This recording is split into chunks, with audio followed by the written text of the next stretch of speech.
This is Marco Reus. This is Shinji Kagawa. This is Nuri Sahin. Hello, this is Jadon Sancho. And you're listening to the Yellowwall podcast.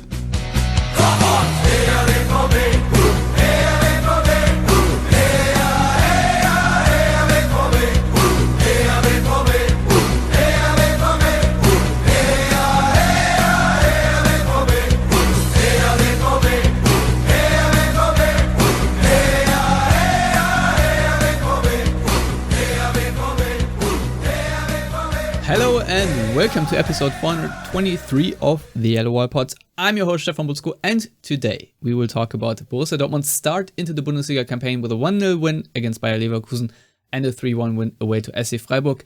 Cristiano Ronaldo begging to be a Dortmund player, and we will look ahead to Saturday's match against promoted side Werder Bremen. For all that and more, joins me Lars Pollmann. Hello Lars, how are you doing?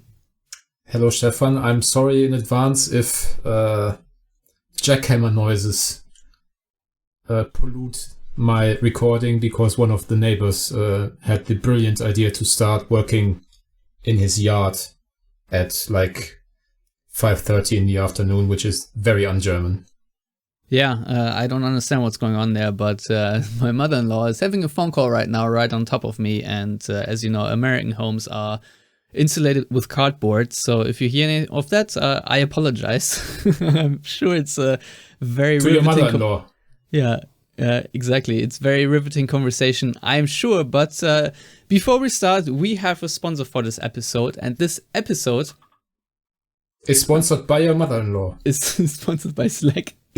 Wir sind komplett schuldenfrei, wir zahlen keinen einzigen Euro an Zinsen. And this episode is sponsored by @stormwarnings_ on Twitter, and they have sent along this message. Quote, I'd like to dedicate a show to lifelong Borussia Dortmund superfan Alex Popp and the German women's national team, who played an incredible Euro tournament and were unlucky to lose to England in the final. They played with an aggression, passion and scoring precision that I hope only BVB can emulate this year. And best of luck also to BVB Frauen. May they keep up the promotions so someday Poppy will join them.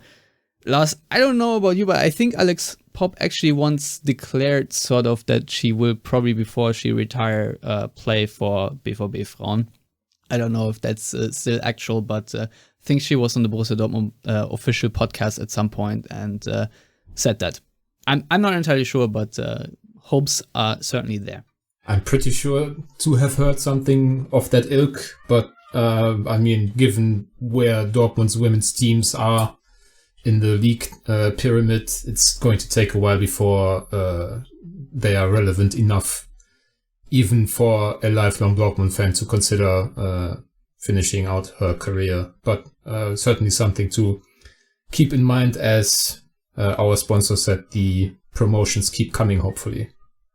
Yeah, and with that, I think we can move on to what happened. Obviously, we didn't have a podcast last week. That is mostly my fault, because my wife and I went on vacation, but also I had a couple of appointments that I didn't know how long they would take, and hence I couldn't really schedule anything. So apologies, especially since Dortmund had a really nice opening to the season. A 1-0 win against Bayer Leverkusen, of course, is always nice, considering that they are a direct opponent for the Champions League spots, and so on and so forth. Lars, now if we look at the start of the season of Bayer Leverkusen, the first thing that I have, however, is Schadenfreude, because they are now out of the cup.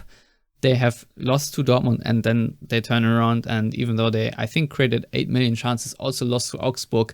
So if you compare that with how Dortmund started into the season, I think Dortmund fans can feel pretty good about this sort of start, right?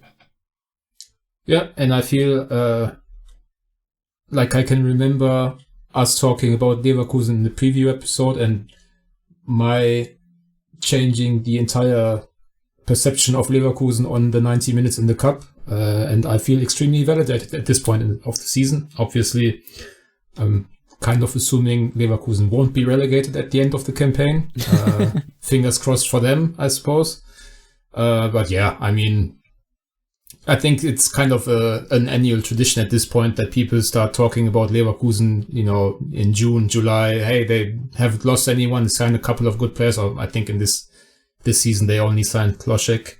but they kept Diaby, they kept Wirtz around, even though he's still injured. But people always talk about Leverkusen, making this big step from a good, fun-to-watch side into a team that will challenge for silverware, and inevitably it doesn't really happen. So out of the cup, which is still the easiest way to win a trophy for a club of Leverkusen's size, obviously 6 points behind Dortmund and Bayern, only 2 points behind Leipzig if memory serves, so it's not all lost after 2 match days, but certainly if one were to choose between Dortmund's and Leverkusen's starts, I think it's a fairly easy choice.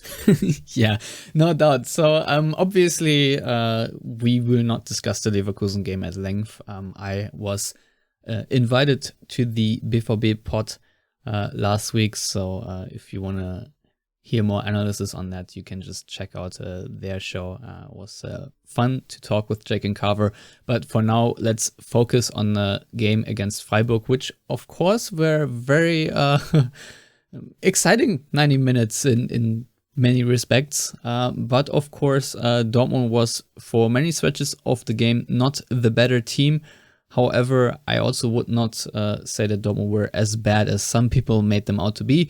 Lars, I'll just give you the stage if you want to just give me your takeaways, and we'll start our discussion from there.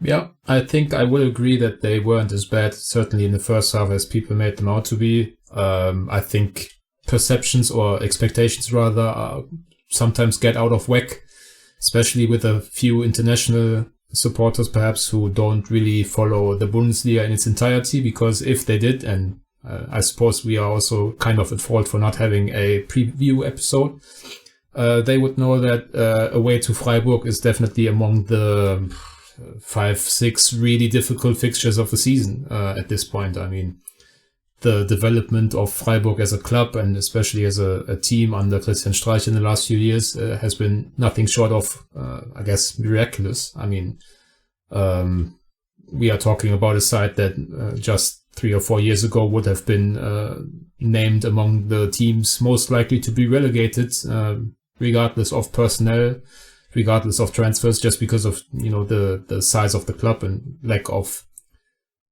financial firepower, if you will. And I mean, we are now talking about a team that's playing in the Europa League that was very, very close to pipping Leipzig to a Champions League spot at the end of last season. Who were very close to beating Leipzig in the cup final, albeit with a numerical advantage for large portions of that game. I mean, Freiburg away from home is a very difficult fixture these days. It's a team that is very in tune with each other. Automatisms, Stefan, yes, quite well developed in that team, despite a couple of important departures, obviously with Schotterbeck and signings with Matthias Ginter and Michael Gregoritsch. So straight away from my perspective, I would have taken a point at Freiburg and been happy with it from a Dortmund perspective. So I suppose a point would have been fairer in some regards, but obviously sport is never really about fairness. Given, the development of the game itself, but I definitely think that Dortmund deserved to take away something from that game. And I suppose the big talking point, or the most obvious talking point, is the hilarious blunder by Mark Flecken, which incredibly isn't the worst thing he's ever done in a goal in Germany. I mean, he once conceded a goal for Duisburg, I think against Ingolstadt in the 3rd division in like 2018 or so. When his side had scored, but the goal was disallowed. The only problem was he didn't realize that it was disallowed, so he was taking a drink from his bottle while Ingolstadt scored in his empty net. So that was even more hilarious than what he did against Jamie Bino-Gittens, but still a moment reminiscent of one Tomislav Pipica, for example.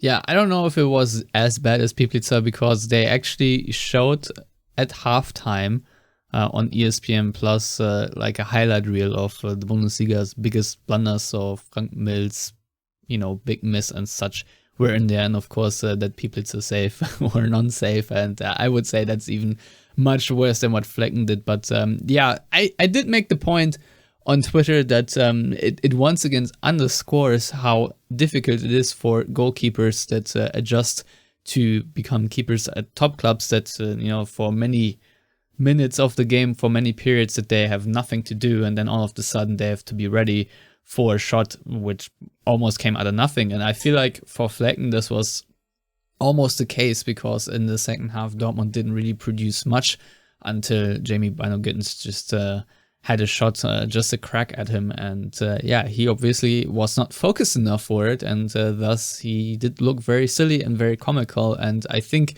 the momentum of the game certainly did change even more so in Dortmund's favor. But I also will say that I thought that Dortmund were already very much dominant side around the 60-minute mark, because as the game progressed, in my book, Freiburg were more and more happy to just punt the ball away. I think in the 70th minute or so, there was a very good example for that, where I think Lienhardt just gained possession where Dortmund were pushing forward, and then he just punted it to Kobel, and Freiburg looked very happy to just sit back and hope that they can defend and hold Dortmund off for the rest of the game. And I think Freiburg also looked relatively tired, if I'm honest.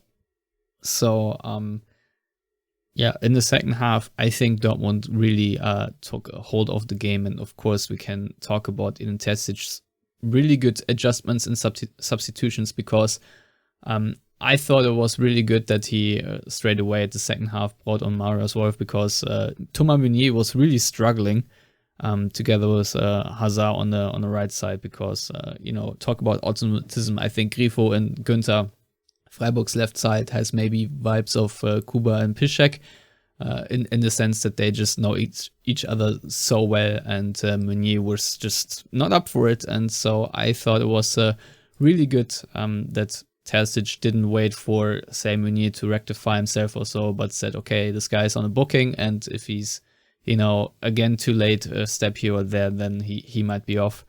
And I also liked that, of course, we can talk about this being the start of the BJG era or whatnot, but I really did like that Terzic didn't wait for too long and brought him on around the 64th minute mark. And I also thought that bringing on Julian Brandt for Dahoud, who was struggling in that game at times, especially in the second half, because I thought he was just, trying to force too much too quickly.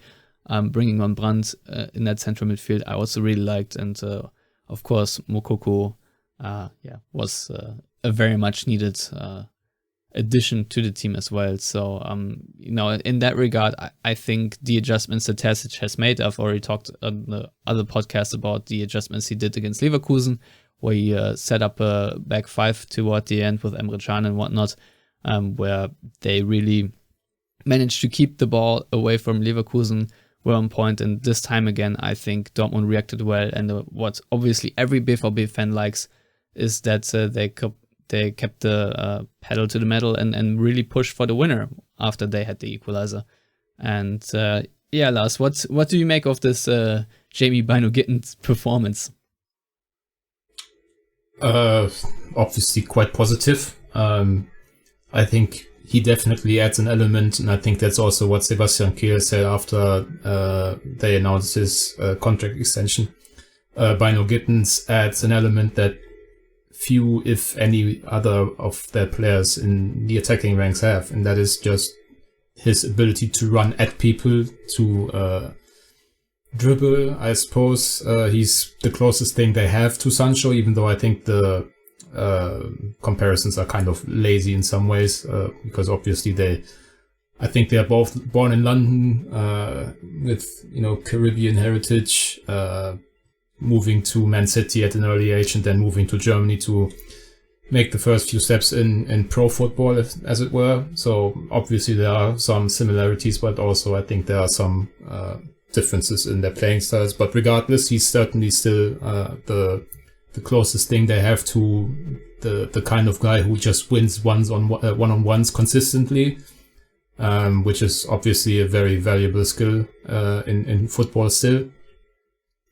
And I think they needed someone with that kind of attitude. I mean, the goal obviously was incredibly lucky, but still, who knows if Hazard, bit void of confidence at this point, because he's clearly not, close to the starting 11 without injuries. If who knows if Hazard takes that shot, whereas Bino Gittens doesn't care if he skies an attempt from 35 meters or however long it was, because he was an 18-year-old kid who in his 5th game just lets fly, and I think that kind of attitude certainly helped them. I think it's also the attitude that Moukoko showed off the bench, which I think helped him not having to start another game with Modeste moving to the starting lineup immediately. So yeah, positive subs from Terzic, positive attitudes from the players, but I think we kind of need to be wary not to give Terzic too much credit for impacting the game, because as you said, I think there was certainly an element of Freiburg's just running themselves tired in the first 60, 70 minutes, and they definitely looked a bit dead on their legs in the second half or towards the end of the second half. And I think certainly I felt kind of when Fleck made that mistake, I was kind of convinced that Dortmund would win the game, and obviously that's how it turned out to be, thanks to one very lucky goal but 2 nicely worked goals. So that's also something. Yeah, so I think especially the winning goal, if you will, the one that Moukoko scored was just perfectly worked. I mean, first of all, we have to observe that Dortmund did create a 5-on-5 basically with their attackers up front, which really shows how many numbers they pushed forward, which I think is very positive at that moment of the game. And of course, with all the runs, for example, Marco Reus helped open up space for Jamie Bino Gittens there. And, obviously the way Bino Gittens then just dribbles past defenders and the little layoff to Brandt is obviously it's superb. I love watching that goal again and again. And the redirect of Brandt was also not that easy to do, have the presence of mind and whatnot. And of course, Moukoko, that finish was obviously emphatic and through Flecken's legs. But more importantly, you could just see how much it meant to Moukoko to finally score an important goal like this. And because his last season most certainly wasn't easy. And it was good to see, all the emotions break free, if you will. And obviously that Marius Wolf goal in the end just had to stand because it was Marius Wolf, and he is the absolute king, as he likes to, like tweets on the internet where he's called the Uber King, which I find very funny. But obviously, on a more serious note, I think, was it Jochen Drees who said to Kicker or just published a statement that VAR should have called it offside, obviously, because Moukoko did interfere with Flecken to some extent. But that's a discussion for another podcast, because I do not right now want to discuss about anything about VAR. But I think it's good to see Marius Wolf play like this, and we can talk about him possibly starting maybe against Bremen in a little bit. But in the meantime, of course, there are other key points that we need to talk about. And of course, it was also the debut of Anthony Modeste. Lars, what do you make of his first start for the Black and Yellows?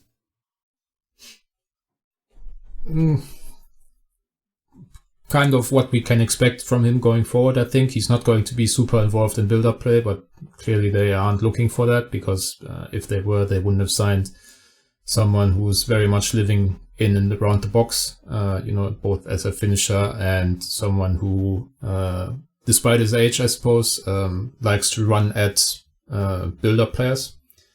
I think he had that one nice interplay with Reus where he fired a shot that was a bit too central towards Flecken, but still, given that he only had like 3 or 4 training sessions with the team, that was certainly a positive sign. I think it's always hard, even if, strikers have a somewhat more limited tactical role in most teams these days, to play immediately. I think it was almost more of a sign by Terzic.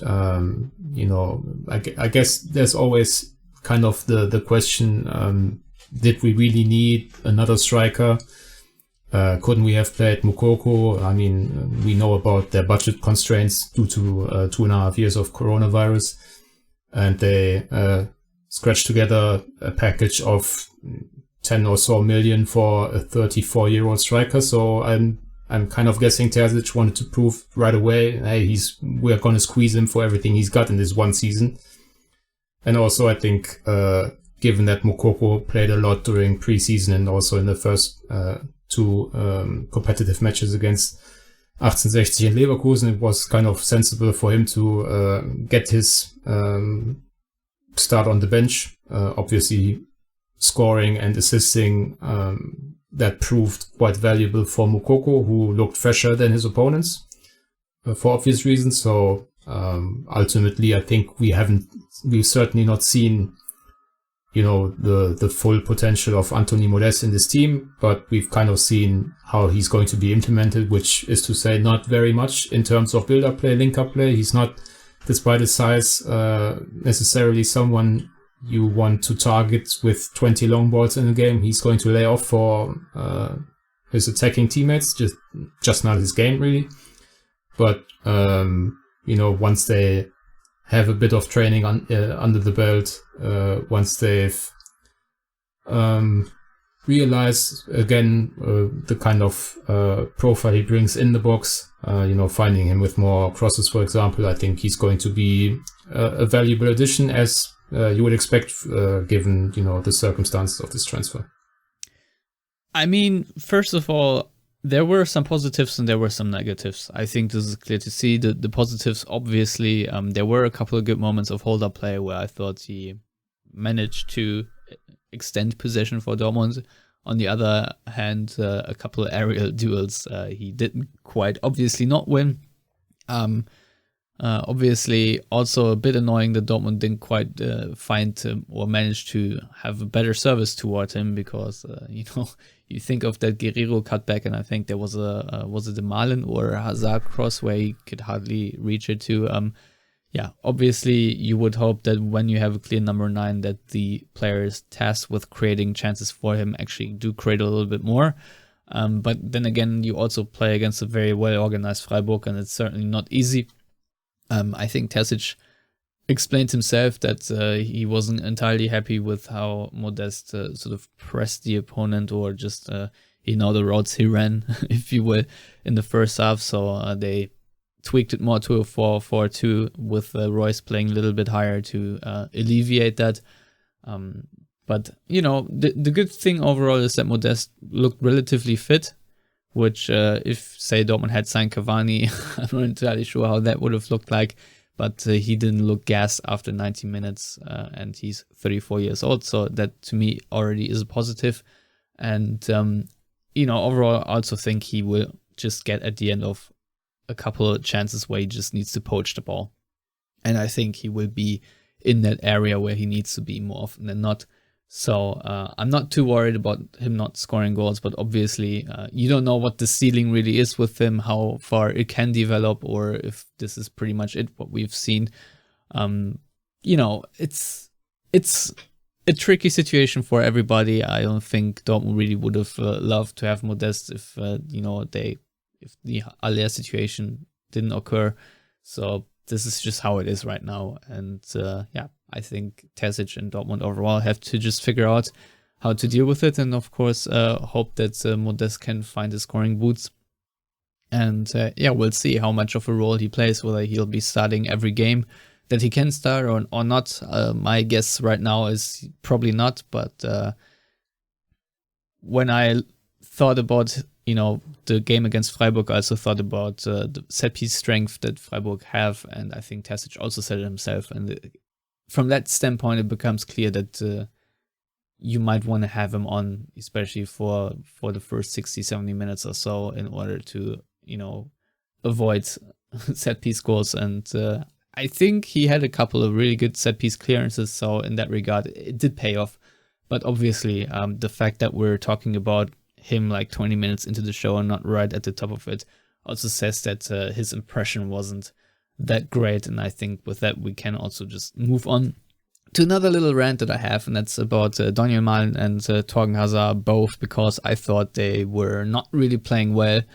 And I was a little bit frustrated because Dortmund at times looked really static in possession, because neither Hazard nor Malen really offered many runs to the build-up players, be it Dahoud or Bellingham. I thought they could have had them out much better with either making more runs into depth or, dropping into the half space or anything, just to maybe come a little closer, or just, move away from your opponent and try to open some triangles or whatever. But it just, I don't know. I felt like they were both sort of in hiding, and when it came to defending, Hazard was obviously not dealing well on the right side together with Meunier, and Daniel Malen also had a couple of problems with Litsu.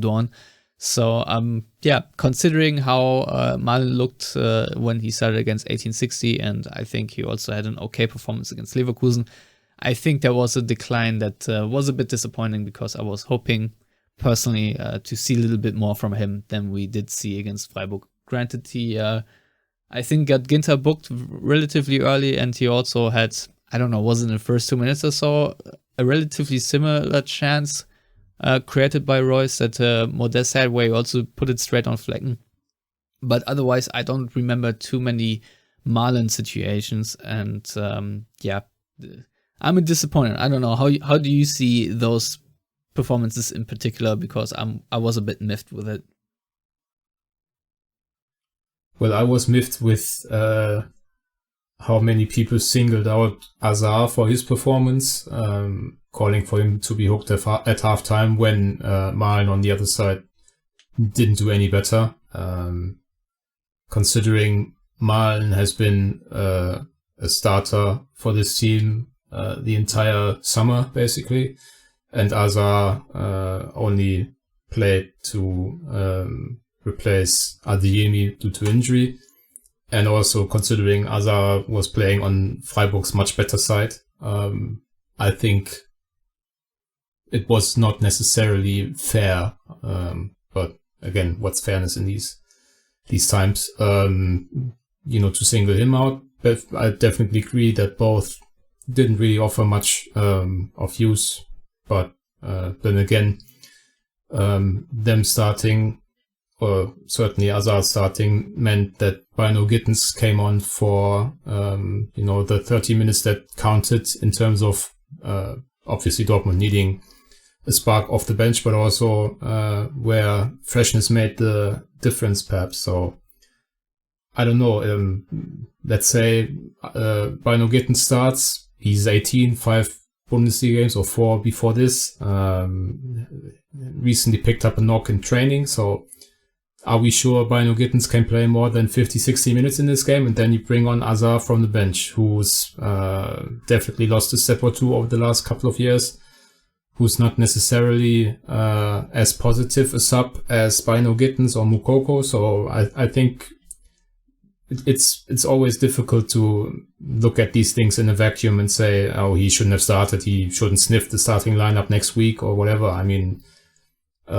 sometimes it makes sense to go with the quote-unquote solid option, perhaps low ceiling, but in theory higher floor. Obviously, you can argue that Hazard, despite being a bit more adept at defending than, some other attacking players Dortmund didn't have a great game in that regard, but still, I think the decision logic by Terzic still made sense. Given Freiburg's strengths on the left, not to play, a youngster or someone with a lack of experience or, whatever. So, in a vacuum, obviously, both Hazard and Malen didn't play well, but ultimately, they were still part of a winning side, and all things fit together somehow. Yeah, also on that note, I also thought that Jude Bellingham, for example, didn't have his very best game. He also had a couple really loose balls where you would hope that he can do better. But, it's a tricky game against Freiburg. You can't just be perfect. And considering it was matchday 2 and the first game on the road, I actually expected Dortmund to be much worse. So I don't know why. It's just probably force of habit. But, it was a tricky game. And I'm really glad they walked away with all 3 points, because the season will get very tricky starting September for Dortmund. And, I think by that time, Dortmund will be glad to have all the points that they're gaining now.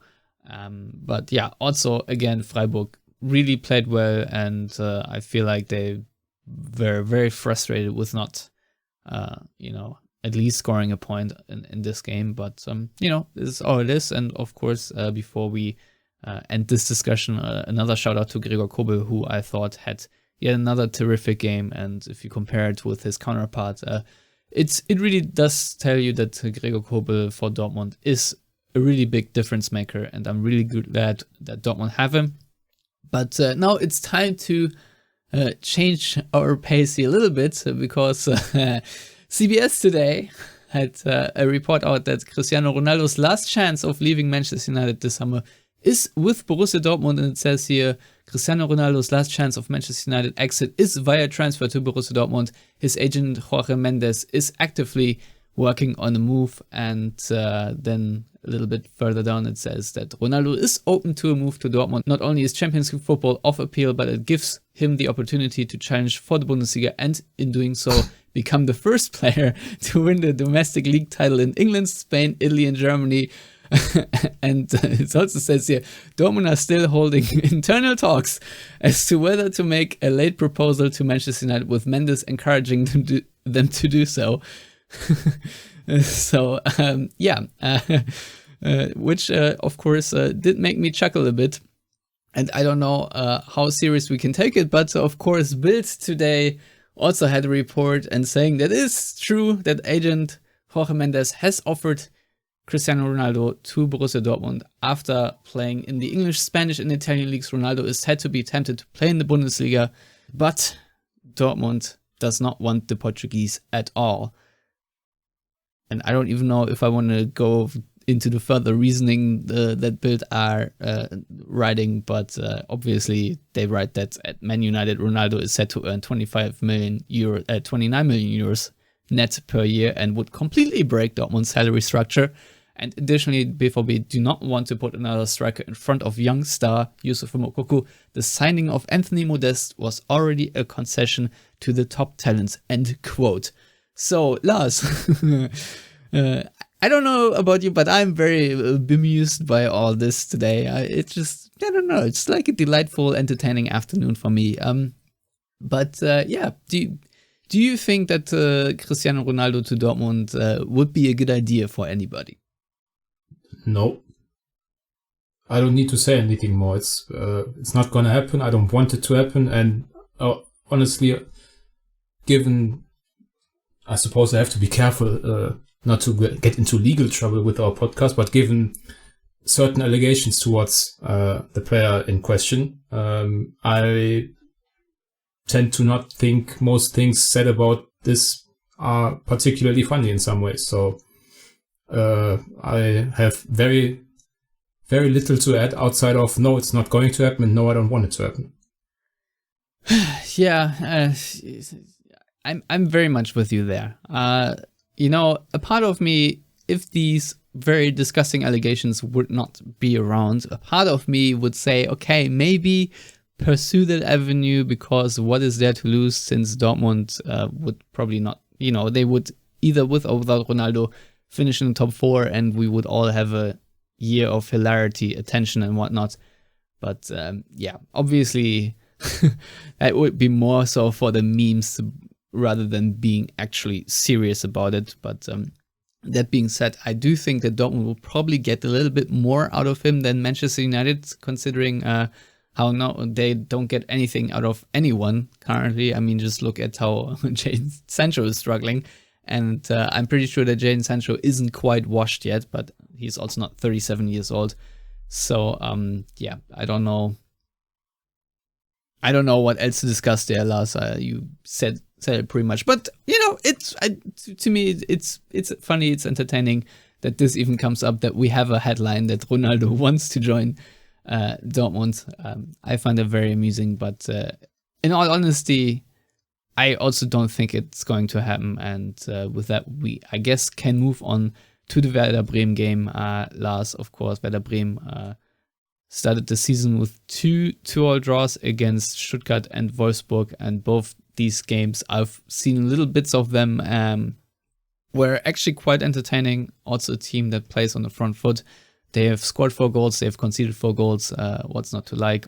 Yeah, I'm just happy to have Werder Bremen back in the Bundesliga.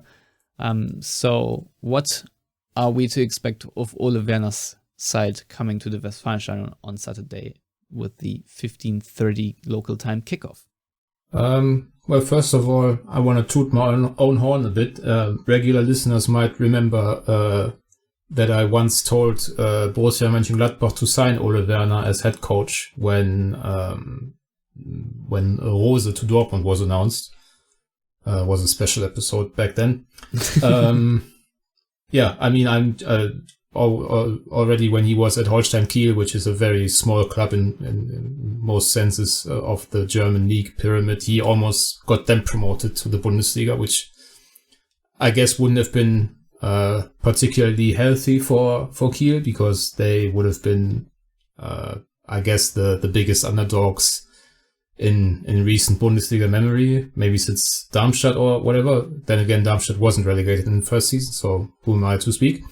But yeah, Bremen, as you said, quite entertaining as a team. Certainly great to have them back. With all due respect, certainly beats having Greuther Fürth in the Bundesliga. And I will also say that having Schalke instead of Bielefeld is an improvement, although maybe some of our listenership will disagree with that statement on principle. Yeah, what can we expect? I mean, Bremen pretty much always play the same stuff under Werner in terms of, formation systematics. They always have 3 center halves, 2 strikers. I think we can sort of compare them, for example, to Stuttgart, because they have somewhat similar setups, tactically speaking. They certainly still have defensive issues. They had issues throughout their second Bundesliga campaign last season, which definitely wasn't a smooth ride. I mean, Werner only took over when Markus Anfang had to resign because he faked his COVID vaccination passport, I suppose. And he brought them up with a almost crazy run, but still during that run, they, I remember, lost to Kiel, of all teams. Towards the end of the season, I think they dropped points at home to Ingolstadt when Ingolstadt were last, so it wasn't all smooth sailing. They definitely have some defensive issues that might be systemic, because obviously talent level wise they were, just like Schalke last season, a bit overqualified for the second division.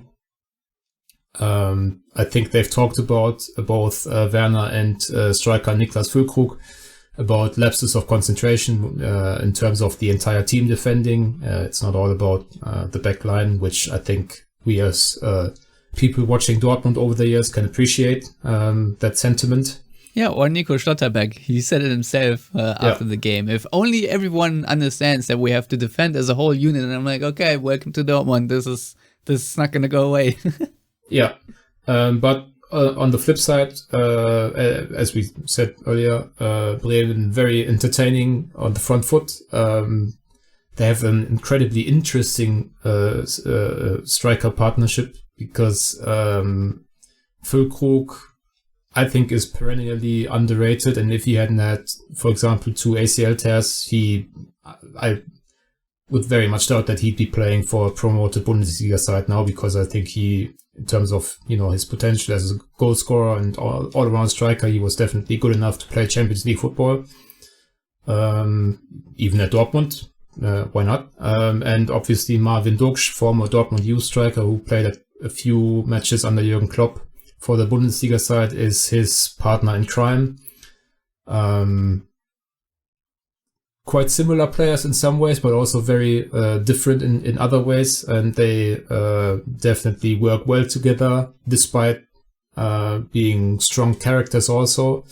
There's a DAZN documentary on Bremen's promotion season, in which, for example, they show one instance where Füllkrug told Dux during halftime, one more peep from you and I'm going to slap you.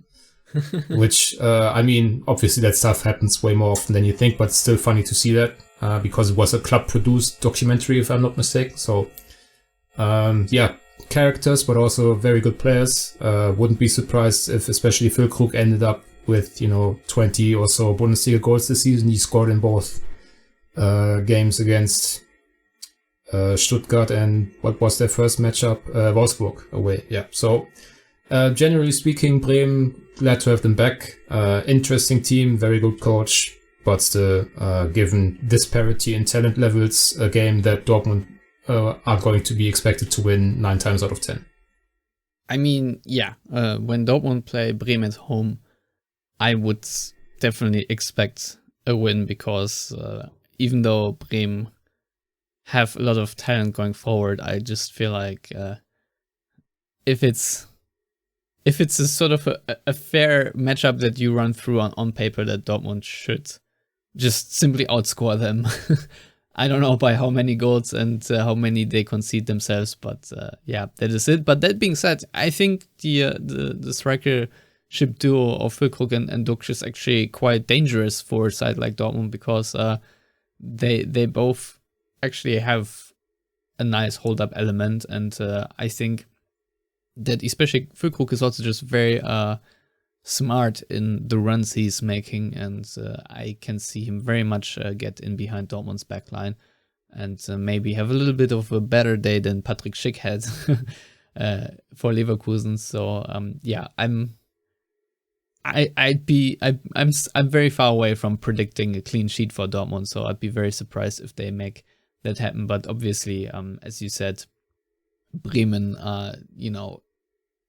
are a little top heavy, if you will, because Stark, Velkovic, and Friedl, the back three that they have usually, and maybe you wanna see Weiser and Jung as the wing backs. Obviously not of the same quality as further up front. But yeah, I'm also excited to see Leo Bittencourt back in the Westfalenstadion, because I always thought he was a very fun player, and I've always watched his career and what he's up to, and I think he has turned to become a really solid Bundesliga player. Obviously not a superstar, but I think he's found his niche, if you will, and he's doing well. Lars, I feel like you know a little bit more about Bremen than I do. Can you tell me anything about their Danish number 10 or central midfielder Jens Starke? Because I know he has one assist, but otherwise I do not know much about him. Well, first of all, I'm pretty sure his name is pronounced Stay or something towards that end, but I suppose he's going to be Jens Starke for most German commentators. So I mean, I've never even heard his name being pronounced, so this is just how I would read it. Yeah, no, I think it's Stay or something towards, but regardless, I've only seen snippets of his game because he moved to Bremen in the summer.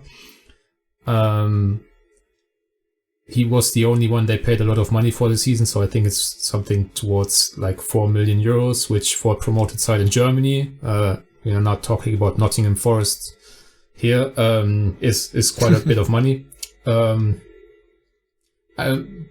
There was a lot of talk, in Bremen-based media about him not having a guaranteed starting spot towards at the start of the season, given that apparently his performances in preseason games and the training sessions open to the media weren't necessarily too impressive. But I suppose when you can only spend so much on one player and you decide on him, you are quite convinced of his qualities, and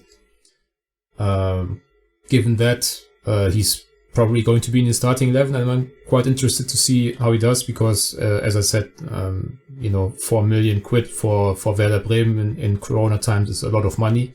He's been, that's more than they had to pay, for example, for Marvin Duksch, and Duksch was one of the main reasons they were promoted. So, given the circumstances, and also Bremen have always done well with Scandinavian players.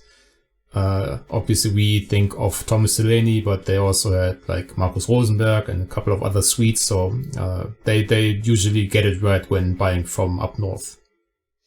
Yeah, interesting. That's interesting that they have such a Scandinavian connection.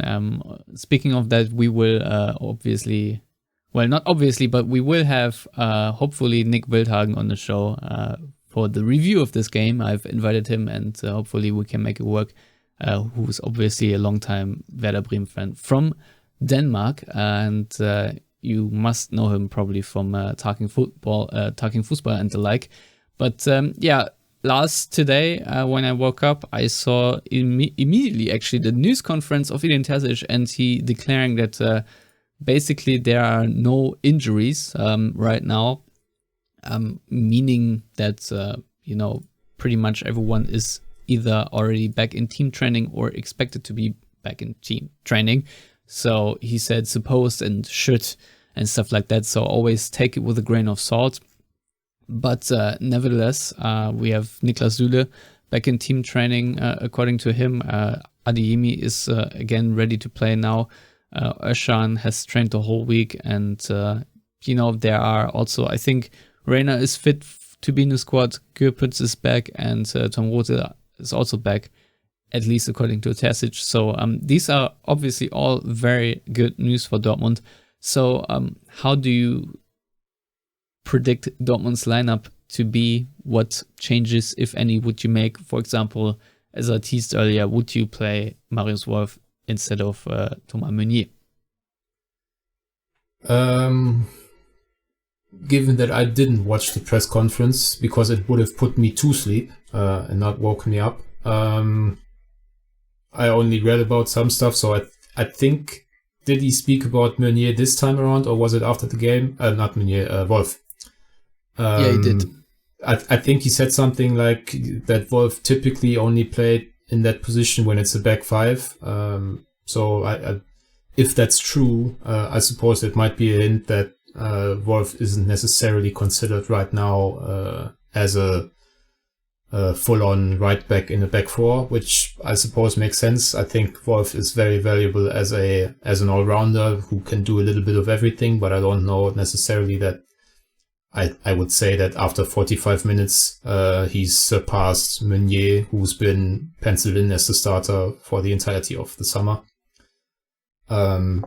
So that's the one thing. I think the only logical thing would be to put Adeyemi back in the starting 11 if he's good to go, because that's the team they've built basically, with Modeste replacing Aller, and I don't see necessarily much reason to change too much. It's also a bit early for rotation. They don't have Englische Wochen yet.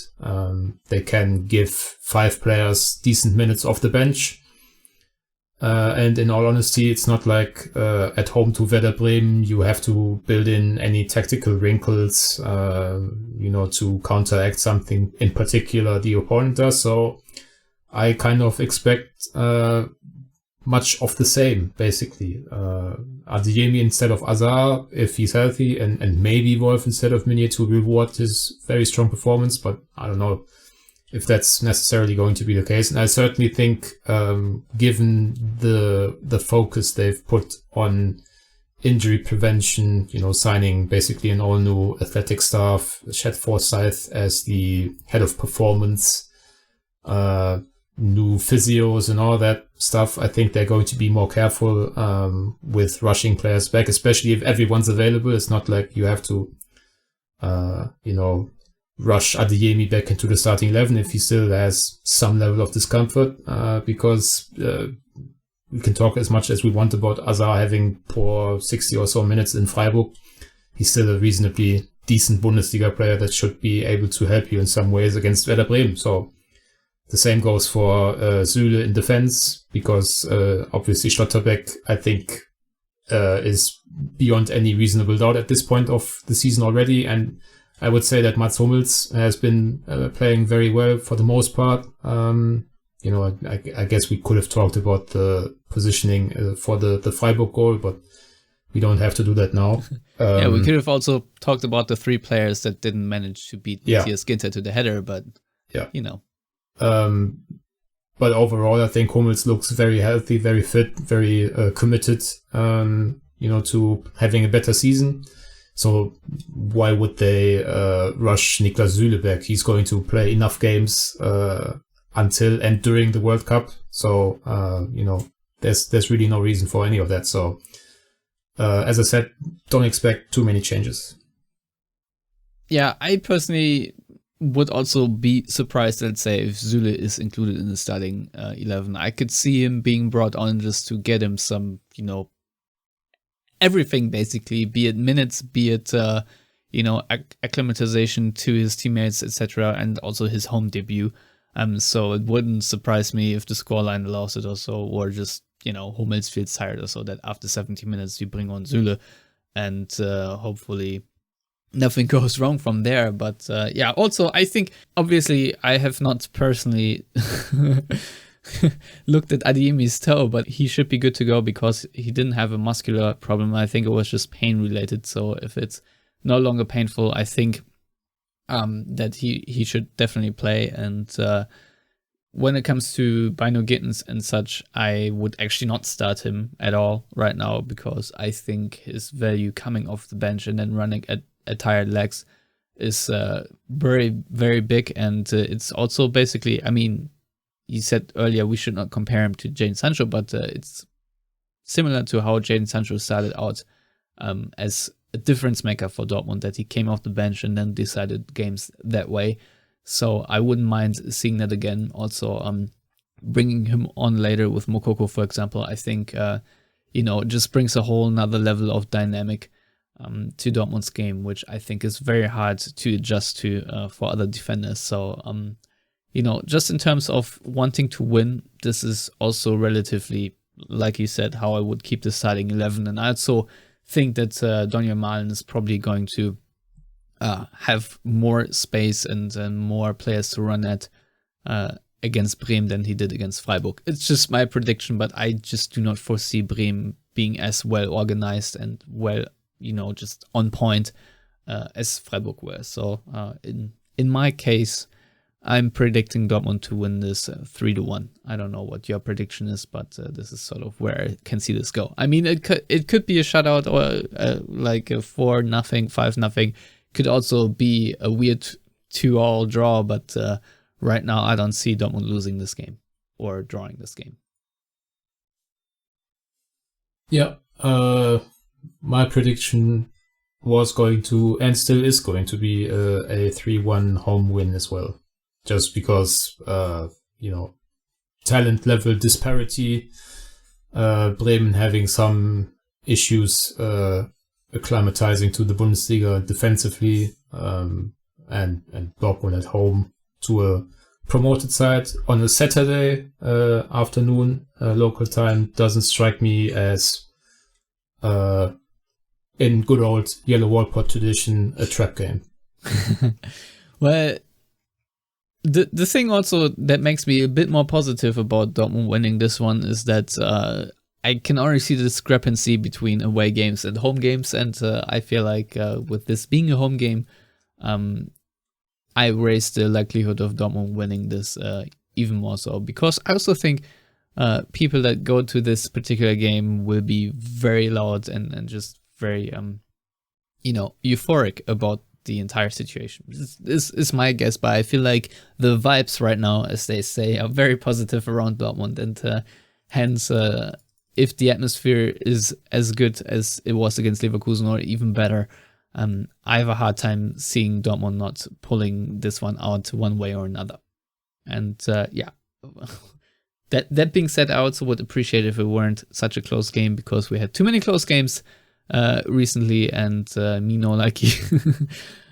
So yeah, but obviously I can't demand too many things right now. It's still football. It's still a very close game more often than not, and Werder Bremen are a very capable team.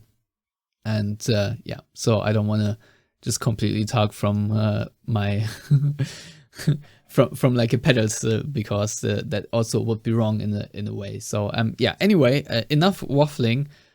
Lars, I don't know if there are any other things we need to mention or that you want to talk about, but if not, I think it's time to knock it on the head here. Agreed.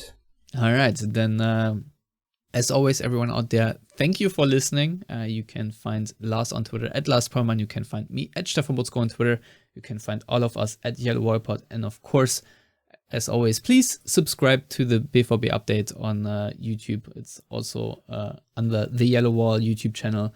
So please do that. And if you want to sponsor an episode, go to our Patreon page, which is patreon.com/theyellowwall for more information. But yeah, in the meantime, enjoy your weekend and goodbye.